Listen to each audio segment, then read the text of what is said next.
На 5 локации во градот се поставени нови сетови полуподземни контејнери, информираат од јавното претпријатие Чистота и зеленило. Садовите кои што ги набави општина Куманово се наоѓаат во центарот на градот, но и во населбите Гоце Делчев и Зелен Рид. Поставувањето на ваквите полуподземни контејнери во Куманово започна од пред 2 години. До сега, според информациите на надлежните, поставени се сетови од 30 на контејнери. Сметаме дека е еден модерен, современ начин на управување со отпадот, бидејќи тие се внесени, вклопени во подземја и имаат капацитет дури 5 пати поголем од обичните контејнери.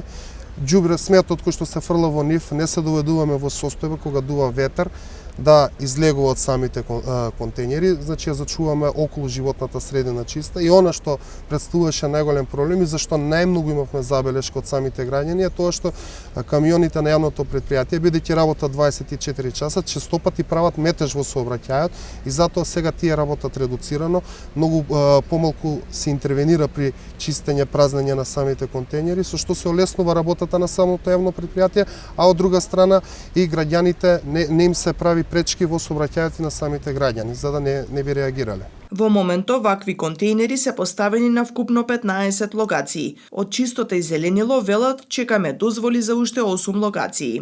Во разговор со градоначалникот идејата ќе биде да целото централно подрачје биде покриено со овие полуподземни контејнери за да не ни сметат ни во самиот сообраќај, за да можат полесно да управува со нив јавното претпријатие, полесно да се празнат и да го намалиме метежот во самиот сообраќај. Она што од самите граѓани во разговори со нив се навистина задоволни од овие контејнери садови за смет кои што се поставени, бидејќи се почисти, поефикасни, помодерни. За да има чиста животна средина, според Стојчевски мора да се запазат трите сегменти, меѓу кои јавното претпријатие да си ја врши својата основна намена, граѓаните да бидат совесни за начинот на кој го фрлаат отпадот, да не создаваат депонии, но и засилена активност на инспекцијата. Чистота и зеленило започна со акции за чистење, кои во наредниот период ќе бидат уште поинтензивни.